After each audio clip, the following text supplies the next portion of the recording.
Hey everyone, welcome back to another video that's going to help you improve your Valorant gameplay.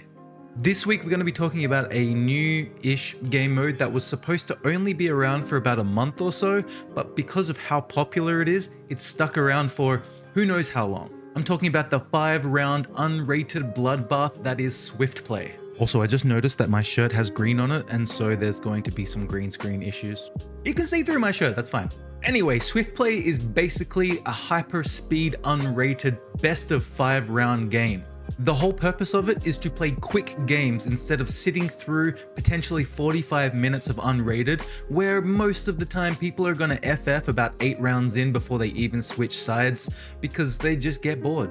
I love it and I use it a lot. It helps me improve my competitive games and actually rank up. But how am I doing that? Well, let's find out. Alright, firstly, I don't want to point any fingers, but you're playing it wrong. You. It's super easy to click Swiftplay, turn your brain off, and just have fun. And honestly, if that's all you're looking for, then this video might not even be for you. But if you're looking for improvement as well as entertainment, then maybe pull up a chair because we got a video to get through. So there's a few things you need to take into consideration if you're looking to improve while playing Swiftplay. And here they are. My first tip is to not see Swiftplay as a low effort run and gun, but instead look at it like a training ground.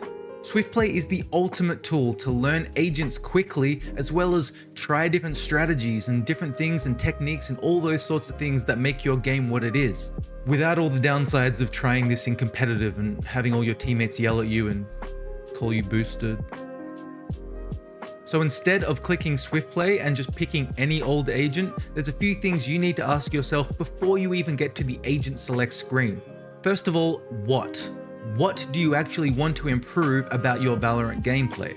What is the thing that's holding you back from being a better, more well-rounded player?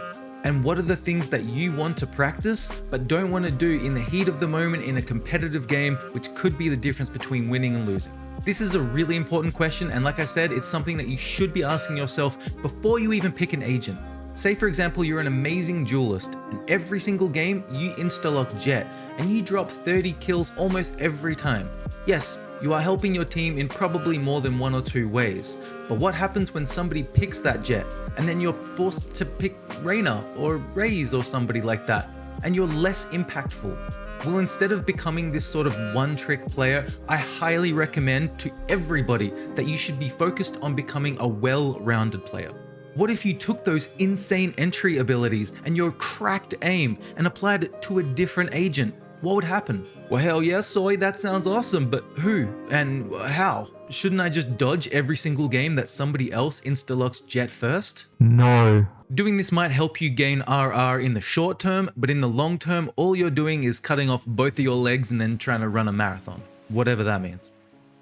It's great to have this ability in your arsenal, but it should be one of a handful of different things that you can actually do. Now, what you should be doing is picking an agent that highlights your weaknesses.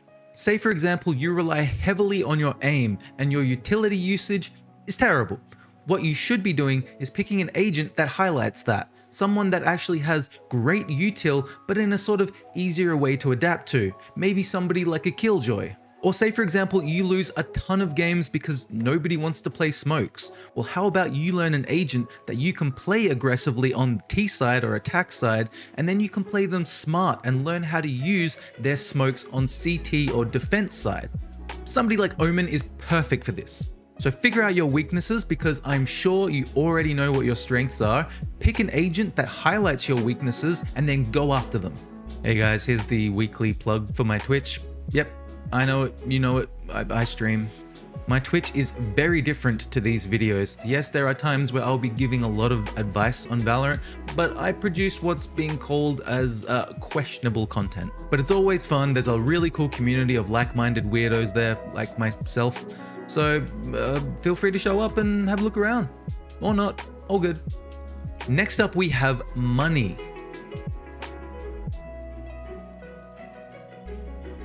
Another thing that a lot of people don't seem to have noticed is that when you're playing Swiftplay, you are given significantly more money per round. You should not really be eco-buying except for the very first round itself. After the first round, you should pretty much be already able to afford a Spectre and half shield even if you lost. This is intentional as the game mode itself is kind of made to be the middle portion of a longer game, not really the start and end, which is kind of the boring part. Unless you're an eco demon or something. Nobody wants to play an unrated game, lose the first round, force the second round maybe, lose that, and then have to eco a third round again. That's 3 rounds. That's potentially 5 minutes of wasted time with just the worst guns in the game. It's super boring and one of the big reasons that Unrated has seen a significant drop in players ever since SwiftPlay came out. So what SwiftPlay does is it helps give you the option to play what most rounds in competitive are going to actually feel like. You're going to have proper guns, you're going to have some shields, and you're going to have, most importantly, all your util. But don't forget, this game mode is to learn. So prioritize your util. Instead of maybe buying a sheriff round 1, buy maybe a ghost to make sure that you actually have a little bit of util to use, because that's the thing that you're there to practice. If you're trying to practice, say, how to entry with Raze, it's completely pointless buying a sheriff and not buying satchels, because her satchels are one of the most difficult things to learn and especially to master. So maybe just buy a classic, buy a ghost even, and make sure you have enough money to buy these satchels so you can actually practice them. It's better than spending all of your money on shields and things like that and trying not to die, because dying doesn't mean anything in SwiftPlay, alright? You're there to learn. Lastly, we have confidence.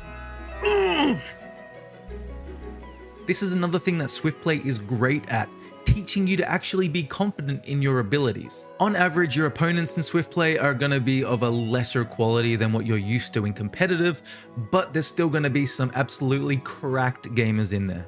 But because it's SwiftPlay, you need to be playing your role aggressively. I'm talking Andrew Tate on Holidays in the Third World aggressive. Unless you're learning to play like Astra or somebody and you just want to learn how to actively play her passively, then fine, play that passively. But again, this ties back into the point of what are you actually trying to learn? So if you're trying to learn Astra passively, then fine, go for it. But most times you're going to be wanting to learn how to play your agent aggressively. Say you're wanting to learn Skye and you're waiting until halfway through the round itself to actually use your dog. Pointless. Use her aggressively and learn how to use her in more intense situations is going to help your muscle memory actually remember how to play that agent when push comes to shove. I guarantee you will learn 2 games of SwiftPlay passiveness in 1 if you play her like this. If you play almost any agent like this, you're going to learn so much faster. What this also teaches you is confidence. Now this is confidence that you can take all the way to the bank. The bank of competitive lobbies. What the hell does that even mean? What if you're new to the game and you only play Sage because you just lack any confidence in the game whatsoever? We've all been there. Well, maybe now you're playing SwiftPlay and you're playing Reyna because you want to build confidence and learn how to become a duelist. You're learning what her dismiss does. You're learning what her flashes do. You're learning what her suction that does. You're learning how it all works. And after a few games, you're going to have so much more confidence because you're going to be using a duelist to get all these kills that you didn't think you were possible of achieving. Now I'm going to repeat myself.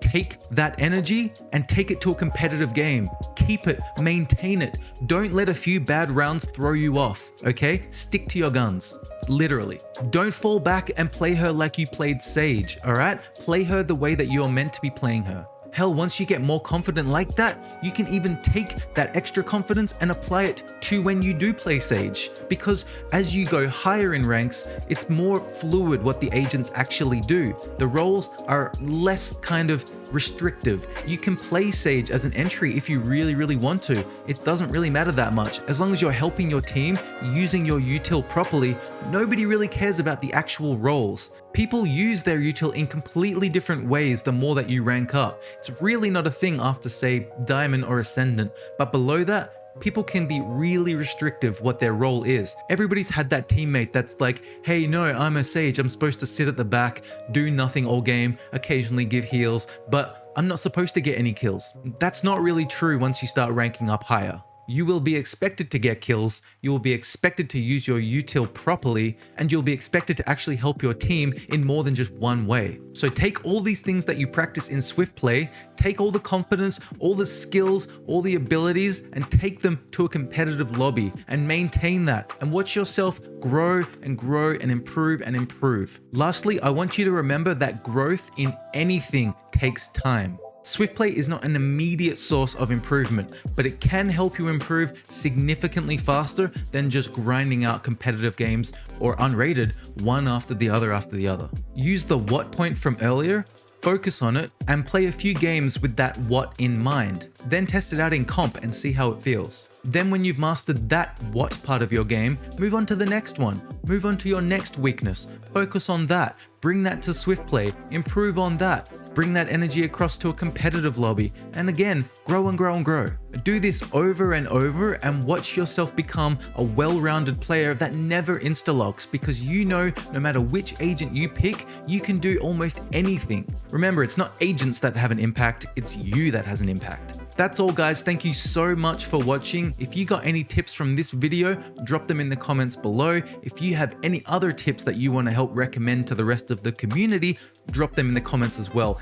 Any feedback is highly appreciated, and I appreciate every single one of you that actually takes the time to watch these videos. So thank you so much guys, I will see you again next week, and peace out from your boy Soy.